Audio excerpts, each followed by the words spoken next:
కుంభం వారికి కనుక చూసుకున్నట్లయితే కుంభరాశి వారికి ఎప్పుడు కూడా హ్యాపీగా ఉండాలనేటువంటి ఆలోచనతో ఉంటారు. ఎంటర్టైనింగ్గా ఎంజాయ్గా ఉండాలి, పక్క వాళ్ళని చూసి ఏడ్చేటువంటి గుణం ఉండదని మనం చాలాసార్లు చెప్పుకున్నాం. అయితే ఇక్కడ మీకు ధనస్థానంలో శని, లాభస్థానంలో కుజుడి యొక్క సంచారము మరియు గురువు పంచమంలో లగ్నంలో రాహు ఉన్నాడు. ఈ యొక్క గ్రహస్థితిని అనుసరించి మీకు ఎటువంటి ఫలితాలు జరగనున్నాయి, ఏ విషయాల పట్ల మీరు కించిత్ జాగ్రత్త వహించాలి, ఏ దేవతా ఆరాధన, ఎటువంటి చిన్న చిన్న రెమెడీస్ చేసుకుంటే మీకు అమ్మవారి యొక్క రక్షణ ఉంటుంది అనేటువంటి విషయాలు చెప్తుంది. నేనైనప్పటికీ కూడా చెప్పిస్తుంది సాక్షాత్ లలిత అమ్మవారిగా భావిస్తూ, ప్రధానంగా లగ్నంలో రాహు మీకు సంచరిస్తున్నందుకు కాస్త ఊహలు, అపోహలు, రకరకాల కలలు రావడం ఇట్లాంటివి ఎక్కువగా జరుగుతూ ఉంటాయి. ఇక ధనస్థానంలో శని భగవానుడు ఉంటూ కుజుడి యొక్క దృష్టి ఉన్నందుకు కాస్త ఏంటంటే ఈ శని 2వ స్థానంలో ఉన్నందుకు కాస్త ఫైనాన్షియల్ మ్యాటర్స్ విషయంలో, అది కుటుంబ సభ్యులతో కానివ్వండి, ఏదైనా ఇన్వెస్ట్మెంట్ చేయడం వల్ల కానివ్వండి, ఈ యొక్క విషయాల్లో కొంత జాగ్రత్తగా ఉండాలి. ఎందుకంటే లాభాధిపతి లాభస్థానంలో ఉండేటువంటి కుజుడు 2వ స్థానంలో ఉన్నాడు కాబట్టి. ఎందుకంటే ఇక్కడ పంచమ స్థానంలో గురువు ఉన్నందుకు కొన్ని ప్రేమ వ్యవహారాలు అనుకోండి, లవ్ మ్యాటర్స్ అనుకోండి, లేనట్లయితే సంతానం గురించి అనుకోండి, ఈ యొక్క విషయాల పట్ల కాస్త జాగ్రత్త వహించండి. గుర్తుపెట్టుకోండి, లాభంలో ఉండేటువంటి కుజుడి యొక్క ప్రభావం ఎప్పుడైతే 2వ స్థానంలో ఉంటుందో, ఇది ప్రధానంగా ఇచ్చేటువంటి రిజల్ట్ ఏమిటి అని చెప్పి చూసుకున్నట్లయితే, ఇక్కడ ఈ కుజుడు లాభంలో ఉన్నందుకు ఒక రకంగా చెప్పాలంటే కొంచెం కెరియర్ విషయాల్లోనది కొంత స్ట్రెస్ ఉంటుంది, ఎదుగుదల కూడా ఉంటుంది.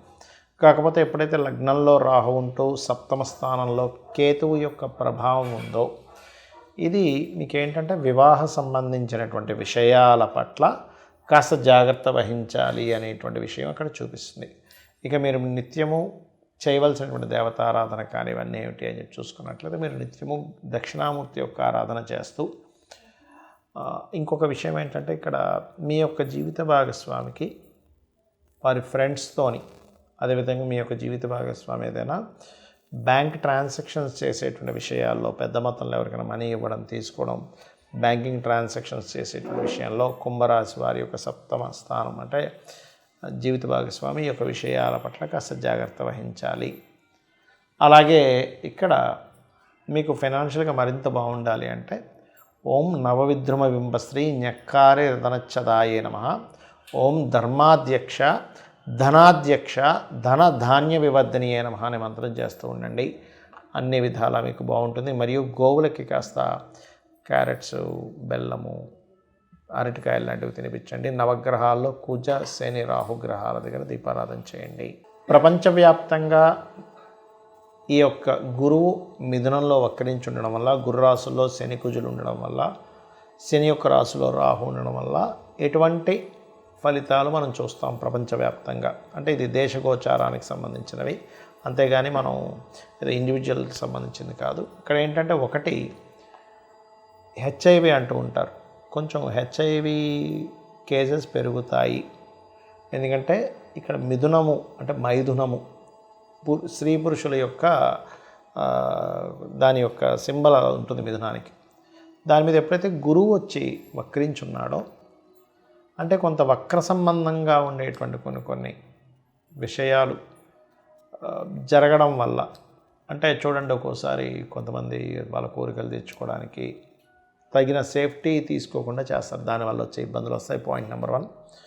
రెండవది గాలి, విపరీతమైనటువంటి గాలి, వర్షాలు రావడం, లేకపోతే వాతావరణంలో ఒక రకమైనటువంటి ఇన్ఫెక్షన్స్ అనుకోండి, ఒక రకమైనటువంటి గాలి నుంచి వచ్చేటువంటి అంటువ్యాధులు అనుకోండి, రెస్పిరేటరీ సిస్టమ్ మీద, అంటే వాళ్ళ ఊపిరితిత్తుల మీద ఎఫెక్ట్ చూపిస్తూ ఉంటుంది, లేదా వాళ్ళు తీసుకునేటువంటి శ్వాస మీద, ఇట్లాంటి వాటి మీద ప్రభావం చూపిస్తూ ఉంటుంది ప్రపంచవ్యాప్తంగా. అదేవిధంగా కాస్త విమానాల మీద వెళ్ళేటప్పుడు, విమానాలు నడిపేటువంటి వారు, విమాన సంస్థలు కాస్త జాగ్రత్తగా ఉండాలి.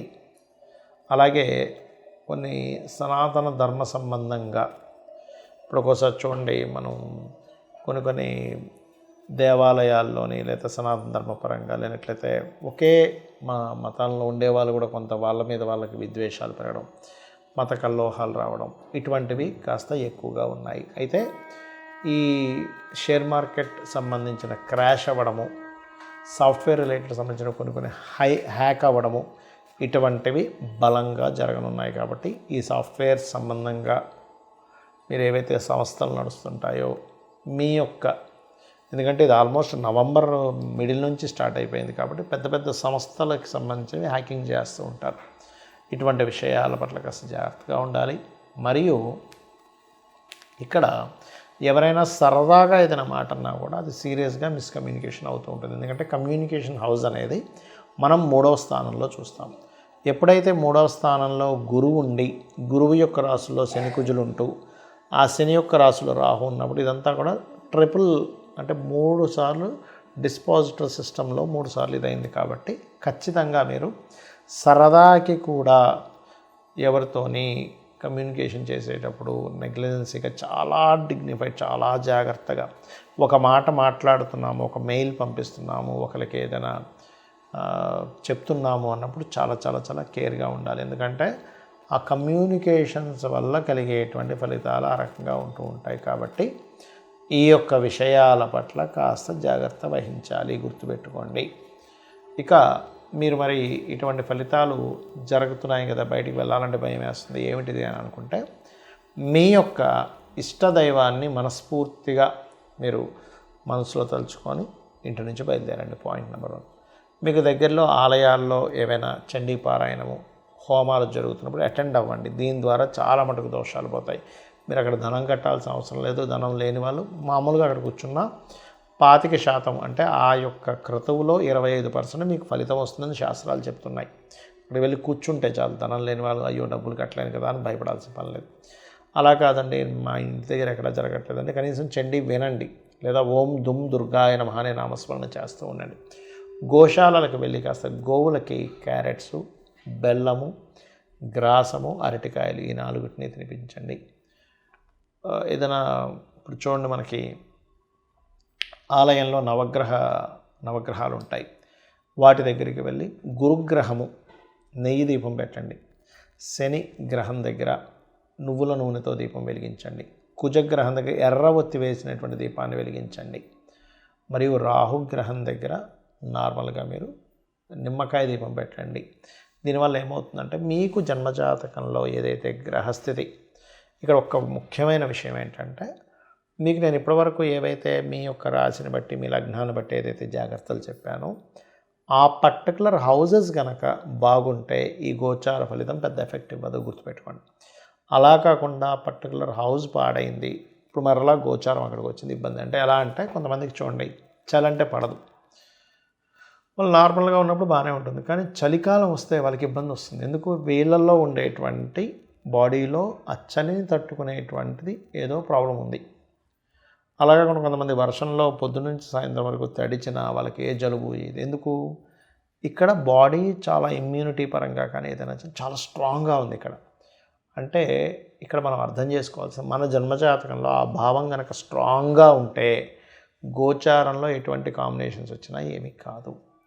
అలా కాకుండా ఆ భావం వీక్గా ఉంటే మనం ఇప్పటివరకు చెప్పుకున్నటువంటివి ఏవేవైతే మనం చెప్పుకున్న అంశాలు ఒక్కొక్క రాశిని బట్టి ఆ యొక్క పర్టికులర్ హౌజెస్లో మరింత పాపగ్రహాలు ఉన్నాయి, అప్పుడు దాని ఎఫెక్ట్ వస్తుంది. అలాంటప్పుడు ఖచ్చితంగా మీరు ఈ పరిహార మార్గం చేసుకొని అమ్మవారి యొక్క అనుగ్రహంతో మీరు బయటపడవచ్చు, అందులో ఎటువంటి సందేహం లేదు. అయితే ఇక్కడ ఇంకొక విషయం ఏంటంటే ఈ గ్రహస్థితి ఇలా ఉన్నప్పుడు నైరుతిలో ఎటువంటి దోషం కలగకూడదు. దోషం అంటే ఏమవుతుంది? నైరుతిలో ఎక్కువ వెలుతురు రావడం లాంటివి చేయకండి.